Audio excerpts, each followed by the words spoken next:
In today's show, the Blazers' depth dominates at home in a win over the Kings. Yes, depth. Yes, dominates. Welcome to Locked On Blazers. Let's get into it. You are Locked On Trailblazers, your daily Portland Trailblazers podcast. Part of the Locked On Podcast Network. Your team every day. What up, world? It's your past first point guard and Trailblazers reporter, Mike Richmond. Listen to another episode of Locked On Blazers, part of the Locked On Podcast Network, available wherever you get podcasts and also on YouTube. Thanks for making this show your first listen. Coming at you Monday through Friday, each and every weekday, so start your days with it. Make it a part of your daily routine. Tell your friends to do the same. Make it your first listen. It's Locked On Blazers, your team every day. In today's show, we are talking the Blazers' win over the Kings. The Blazers just throttled the Kings. Sacramento showed up at the Moda Center, and Portland dominated them for the final three quarters in a very impressive home win over Sacramento. We'll get into that. We'll get into awesome games from Duop Reath. I thought Jabari Walker played really well, and Scoot Henderson probably put together the best game of his young career. The Blazers' depth. What? Depth? The Blazers' depth dominated this game. No DeAndre Ayton in this one for the Blazers, and they were excellent. They put up 130 and easily scored, 104 through three quarters. Dominant offensive showing and just enough defense to not let anyone else on the Kings get loose. Let's do what we do. We'll recap the game, and then we'll talk about the performances from Duop, Jabari, and Scoot. But first, fastest recap in the West. Blazers down 32-33 after one. The Kings led by as many as 8, but this was, they were right in it. Blazers, only down one, right in it. And then they dominated the second quarter, and the game changed. The Blazers took the lead for good early in the second quarter and never looked back. Did not the punches and that the Kings threw in the second and third quarters. The Blazers always had a counter, always had a response. To wit, the Blazers take a 19-point lead when Duop Reath is the top of the key three, with just under 4 minutes to go in the second quarter. Up 19, final 4 minutes of the half, and it's like, all right, good, solid close to the half, and you're going to be in business. But the Kings respond in a hurry. They rip off. They cut the lead down to 10 in about a minute, and they close the half on a 14-2 run over the final about 3 minutes and 45 seconds to go into halftime only down 7. Blazers lead 67-60 at the break, but a 7-point lead against the Kings heading into halftime, you'll take it at home, you'll take it. But when you're up 19 with 4 minutes left, it feels like, and we've seen the Blazers do this where their offense just kind of plays really well and they shoot really well, and you feel like, okay, well, they're going to come back to earth a little bit. And when they do, can they hang in there enough to hold on to the lead? And the answer is yes, they can. Blazers play, after a lights out open to the second quarter, play a solid open to the third quarter, but the Kings hang around. They're only down 7. They don't ever take the lead back, but they cut it to 3 with 4.5 minutes left. And I think this is the crucial stretch of the game. 4 minutes and 37 seconds left. Kings cut the lead to 3. And the Blazers need a bucket, and Malcolm Brogdon splits a double team just left at the top of the key, gets all the way to the rim and scores. Then off an offensive rebound on the next possession, Scoot Henderson goes baseline, really nice reverse layup, and scores. Jeremy Grant gets 2 free throws, Duop Reath gets 2 free throws, and a quick 8-0 run after the Kings cut to 3 pushes it back to 11. Not, 8-0 run is probably not going to make a graphic on the broadcast. It's probably not like a huge moment in sort of like this is what they did. They were probably ripped off much larger runs in this game. The second quarter, the way they started the second quarter was so dominant that it's like that little 8-0 spurt isn't going to make most people's recaps. But to me, that was the most important stretch of the game because the Kings had been right there, and Sabonis and Fox were cooking, and it was like, at some point, someone else in a Kings jersey is going to start scoring, and the Blazers, are they going to be able to withstand another push after they withstood that first one? Are they going to be able to withstand another one? Yes. Unequivocally, yes. 8-0 run from a 3-point lead to an 11-point lead. They hang on. Jabari Walker gets a couple buckets at the end of the second quarter, including a big 3 from the left wing, and the Blazers go into the fourth up 9, 104-95. Anfernee Simons hits a 3 in the opening seconds of the fourth quarter. The Blazers push the lead to 12, and the Kings never got closer, never got back within single digits. Blazers cruise, lead by as many as 20 in the fourth quarter, and they win 131-13. That's your fastest recap in the West. Dominant showing from the Blazers offense. First three quarters, 32 points, 35 points, 37 points. Dominant showing. Offense was awesome. It was a really good, he scored 130. He's going to have big numbers in the box score. And Anfernee Simons led the way with 29 points. Hit another 5 threes. He's been really good on offense since he's come back. But this wasn't one of those nights where it's just like, hey, it's going to be Anfernee Simons going to bail them out or they're going to lose, or Jeremy Grant's going to bail them out or they're going to lose. And they've had nights where JG has had, like 30 on 90% true shooting, and they've had nights when, Ant has 41 and it's like, oh, well, if he had 45, they would have had it or whatever. Like, there have been nights when it's their top tier scores, their two best offensive players have to go nuts for them to be competitive. And every time he's had a really good game. I don't mean to undersell. I don't really mean to undersell 29 on 12 of 25 shooting, 5 of 12 from 3. But like, Ant was solid, and he made some big buckets, particularly driving inside and finishing with his right hands in traffic. I thought he was good from 2. He had some games where he's bad from 2, but 7 of 13 on 2s in this game, and he had a couple where he wanted fouls and just didn't get it. He actually didn't attempt a free throw in this game, but he was that steadying presence, but he didn't have to be this overwhelmingly dominant presence because the Blazers got big games from other folks. Malcolm Brogdon, 19, 5, and 6. Jeremy Grant, 13 on 5 of 10 shooting. Blazers won a game where Jeremy Grant hit just 1 3. That's a big one. Toumani Camara, a quiet one. He had 4 points and 3 boards. Moses Brown started in place of DeAndre Ayton, who did not play in this game with right knee tendonitis. And Brown finished with scoreless with 11 boards in 14 minutes because the Blazers mostly leaned on Duop Reath to play big backup minutes, and that's what he did. 32 minutes off the bench for the 27-year-old rookie Reath. 25 points, a career high, 9 boards. He was great. Hit 3 threes. Like, he did everything you could possibly want. Worked the glass to the tune of 5 offensive rebounds. He makes plays, blocks shot, got a steal. He can pass a little bit. He finishes with, he finished with no assist, but he moves the ball and they run handoffs, and the threat of him running handoffs and him operating the top of the key, it just like it opens things up so dramatically. 25 and 9, 17 and 11 assists for Scoot Henderson. He did finish with 1 turnover immediately after the Blazers came out with a graphic about how he had a turnoverless game, working on his first career turnoverless game. Bummer.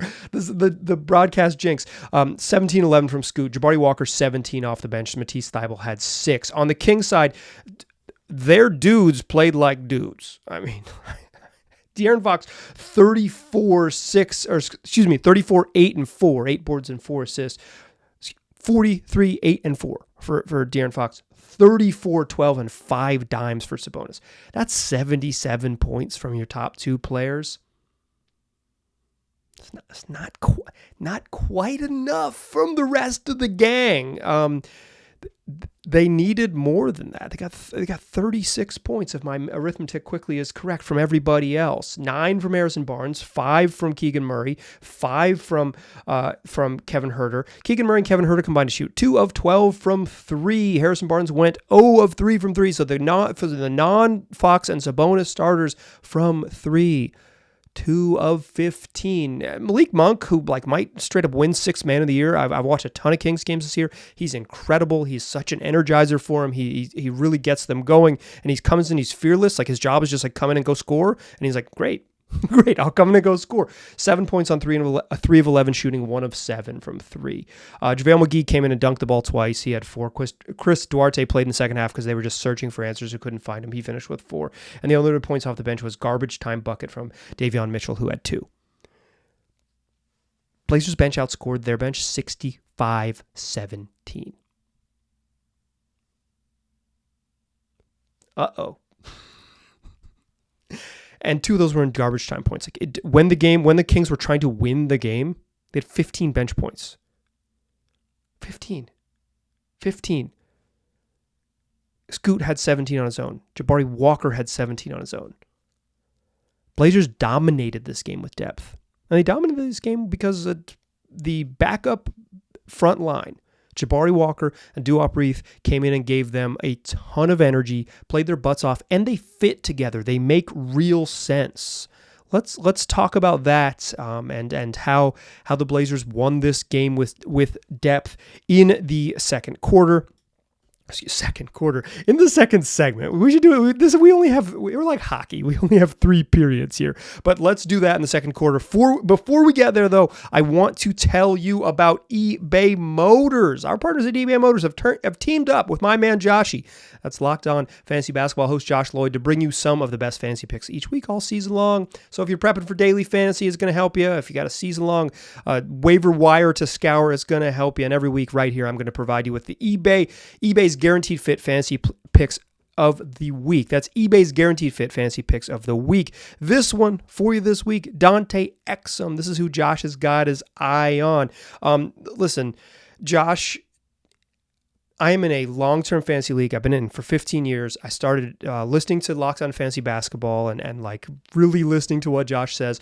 I finished on the podium for the first time last year in second place. I'm right back there again because I trust Josh. So you should trust Josh too. And he says this week, Dante Exum is the guy that you should keep an eye on. Exum is going to play. He's going to play. He got into the Mavs lineup because of injuries, right? They had... they're missing Josh Green and they're missing Kyrie Irving. And it's like, okay, well, welcome back to the league, Dante Exum. You're going to play a little bit. And then he looked like an NBA player and like an above average starter in the league. He makes plays defensively. He scores. He can pass. Like he's gonna fill up the stat sheet in a variety of ways. His shot has improved so much since his first stint in the NBA. Went to Europe, came back a ball player. And Jason Kidd this week said that the Mavs, when they're healthy, are still planning on starting Dante Exum. He's probably not going to shoot this well as he's shooting right now for the rest of the year, but he's been really good. He's a really fun story. You can help your fantasy team. So if he's out on the waiver wire, go get him. Listen, Joshy knows. My man Josh Lloyd knows that you got to have the right. You got to win the waiver wire to win your fantasy league. He's going to try to help you do that. And eBay Motors knows that a championship team is about each player being the right fit. It's the same with your vehicle. And with over 122 million parts to choose from for your ride or die, you can rest easy, making sure that your ride runs smoothly. Whether you need brake kits or LED headlights or a roof rack or bumpers, whatever your ride needs, eBay Motors has it. And with the eBay Guaranteed Fit, it's guaranteed to fit your ride the first time, every time, or your money back. Plus, with these prices, you're burning rubber, baby, not cash. So keep your ride or die alive at ebaymotors.com. It's eBay Motors, only available to U.S. customers.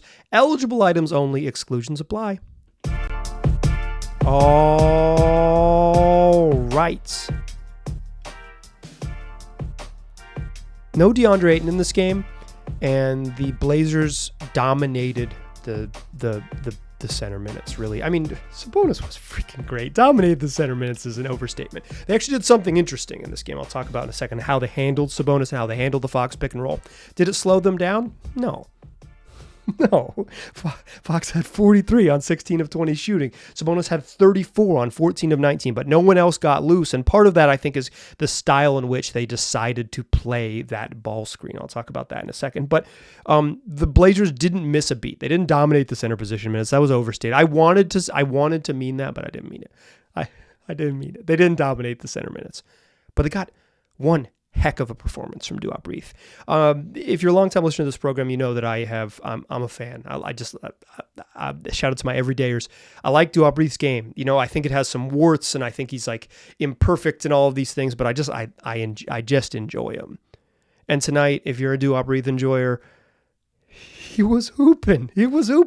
And this is the best version of him, right? He is unleashed to be fearless. And Duop at his when he's playing to his strengths, he is saying he's calling his own number, right? Like he when he comes in and plays little 12-minute stretches, it can kind of overwhelm you that he shoots a lot, right? And it's like, okay. Every time he touches it, he's thinking about the rim, right? He's thinking about the rim. And he plays hard and he's active on defense, but he's not super, super quick laterally there and all those things. So it's like you want him to be big and in the way on defense, and you kind of want him just his floor stretching ability and all of the things that he does on that end to change the Blazers' geometry, because he he will catch at the top of the key and run little dribble handoffs. He sets good physical screens, and he shoots, and he's not afraid to say, okay, the dribble handoff didn't work, or we faked the dribble handoff and you sagged off too much. I'm going to shoot now. Like, he's aggressive. And with this role, right? No DeAndre Ayton in this game, and Moses Brown got the start. And Chauncey Billups told reporters before the game was for rebounding, and Moses Brown came in and got rebounds in his 11 minutes, or in his 14 minutes, he got 11 rebounds. Good for him. I'm gonna say that it makes more sense to play Moses with the starters and then get him out of there. He played the first 7 minutes of each half, and then get him the heck out of there, and then put Duop in there with particularly with Scoot, because the spacing with Scoot is really, really helpful. And Duop's going to play a ton of minutes. He was going to play starter minutes regardless if he started the game or if he didn't. And I think you kind of hide Moses Brown with maybe better teammates in that starting lineup. But Reath comes in there and gets 32 minutes, and it doesn't have to be careful about his shot selection or judicious with his sort of when he needs to be aggressive. They need him to score. They're missing DeAndre Ayton's offense. They need him to go be aggressive. Like, DA is not exactly like this huge offensive hub for the Blazers, but they need Duop to be aggressive, and he does it to the tune of freaking 25-9, 19 of 15 from the floor. I thought he was really active on the glass. He had a couple plays. Had a steal in the backcourt that set up a foul inside for the Blazers, and like on a transition play where he just made a steal, or like cut off a pass and made a deflection, kind of got the ball live that Matisse Thybulle ended up grabbing, and they got it inside. He's active, he plays hard, he's big, and he's fun. He's 27. He's played all over the world, in Serbia and Lebanon and China and Australia. He was balling in the Blazers summer league team, and it was like, he's probably too good for the G League, but can they figure out a way to get him here? And they got him on a 2-way contract, and he's almost certainly going to get that. He's played himself into the NBA rotation, right? He's going to get an NBA contract because he's going to burn through all his 2-way days. And he can, what a fun story for the Blazers to find Duop Reath and give him this opportunity and have him seize it. And when he has games like this, it's like one of the easiest dudes to root for in the NBA, right? It's like someone who literally had a basketball journey carry him all over the globe, hoping to get a chance to play in the best league in the world. He's getting a chance to play in the best league in the world. And he's hooping for the Blazers, and he's been a really solid backup center. I sent a listener an email today saying that I thought maybe Duop Reath was probably, as much as I liked him, probably still a below average rotation player in the league. And he had 25-9. So that email had about a 7-8 minute shelf life on there once this game started. And Reath said, don't hate. Even if you like me, don't hate, because I'm hooping. He was really good. Jabari Walker was great too. That duo makes so much sense together. Walker, 17, 6 boards. I don't love the Jabari at center minutes because I think it takes away from what he does well. Like, I get it that he's like physical and he's more centery than he is small forwardy, even though he's like small forwardy size, because he's not a great passer and he's not a great ball handler and he's not a great shooter. So if you're going to choose who plays 3, you probably want to prioritize playmaking and ball handling and shooting a little bit more. And Walker competes his butt off, right? He doesn't get cheated in those minutes at the 5, but he sometimes does get dominated because he's a little too small.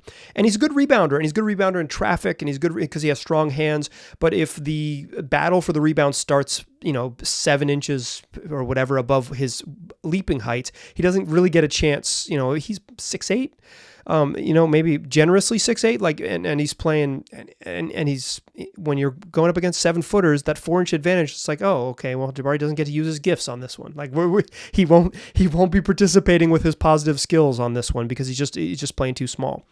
I like Jabari at the 4, but because he's a non-shooter, it's hard to play him at the 4 next to DeAndre Ayton. Just too crowded. Particularly if you're going to play a 3 like Tamari Kamara with him, right? It's like too crowded. You got it. It's the half court offense is already can sometimes bog down a little bit, and just like you need more space in the modern NBA.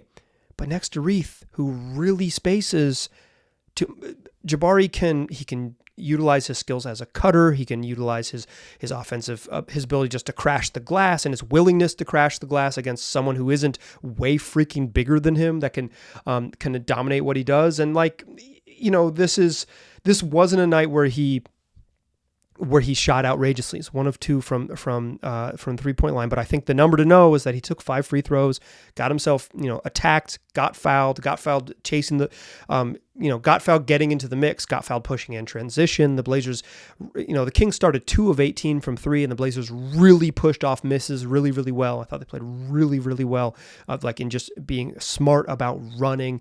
The Kings' transition defense was bad, and the Blazers said, if you're not going to play good transition defense, we're going to go score every time. We're going to put up 104 through 3 quarters, 67 in the first half, and 104 through 3 quarters. We will not wait for you to apologize or feel better about yourself. We're just going to go get buckets. And I thought Barty was a huge part of that. Their bench, the Blazers bench dominated. The Kings had their 2 stars play fantastic. The Blazers had one of their stars play well, and Jeremy Grant had a quiet night, and they won this game because of the bench. Because Barty was really good. I was going to mention the tactical thing they did. Here's the thing to watch, and I think this is an interesting thing. I don't think it worked, but I like the variety. So throughout the game, the Blazers would put the 4-man on Sabonis and the 5 off the ball, and so it would be either Jabari Walker a lot or Jeremy Grant guarding Sabonis, so they could just straight switch the pick and roll. Just straight switch it, particularly with Fox, because they didn't want Fox to say, okay, Duop Reath, okay, Moses Brown, you're in the pick and roll, come out here, Sabonis, set a screen at 29 feet, and then get Fox isolated on the wing with a slow-footed center. He'll eat him alive. I mean, he had 43. He ate everybody alive. But the switching allowed you to sort of keep in front, and what it really prevented was getting in rotation. So you're allowed to stay home on everybody else. If you guard the ball, if you guard a pick and roll with 3 guys to guard 2, then you're in rotation, right? And the Blazers, the best version of them this year has been trapping defense. I don't even think their defense was super, super good in this game. I think the Kings shooters missed some shots. I think the Blazers won this game with their offense. That's fine. You don't have to play good defense to win. You just have to play well to win. But I liked that approach. So you got Jabari on Sabonis, and sometimes they beat up that matchup inside. You got JG on Sabonis. Sometimes you beat up that matchup inside. But it allowed you to stay home, stay with your principles, and stay in that switching look that you like, and say, you know what, we're going to stick a big guy, Duop Reath, on Keegan Murray. We're going to stick a big guy on Harrison Barnes. And if they beat us off the dribble, and if they get easy buckets with their ability for one-on-one creation stuff, so be it. We bet they won't, and they didn't. Keegan Murray can play better. Kevin Huerter can play better. Malik Monk can play way better. Malik Monk's just better than he was tonight. Blazers don't need to apologize. They just need to celebrate. They got the dub, and one of the big reasons they got it is because their rookie was great. Scoot Henderson probably played the best game of his NBA career tonight. Let's celebrate Scoot to close the show. That's what we'll do in the final segment. But first, let's talk about last-minute tickets. Blazers play Victor Wembanyama twice this week. Victor Wembanyama who knows? He stepped on a ball boy's foot his last game and didn't play, but that's why you should wait until pregame warmups are over. And with the Gametime app, you can wait up to start of the first quarter and wait and get last minute tickets, because it's the app that specializes in last minute tickets. They got flash deals. Sometimes you pull up the app, you search Trailblazers, you look right on your phone, and it's like, oh, $14 in the arena. Great. I'm in.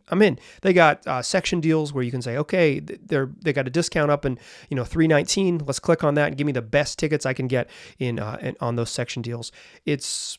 They specialize in taking the hassle out of last-minute tickets. So if you are a procrastinator, why not download the Gametime app? Here's how it works. It's super simple. You're just going to take the guesswork out of it. You download the app, you create an account, you use the code LOCKEDONNBA, you get $20 off your first purchase. Terms apply. Again, create an account, use that redemption code LOCKEDONNBA. That's LOCKEDONNBA. You get $20 off. Download Gametime today. Last-minute tickets, lowest prices, guaranteed. All right, still past first point guard. I'm still Mike Richmond, still listening to Locked On Blazers. Scoot Henderson was hooping. He was hooping. And quietly, he's scooting. Our beloved Sterling is scooting in the right direction. there are still times when Scoot looks like he is predetermining his plan. And that predetermining, it doesn't look great.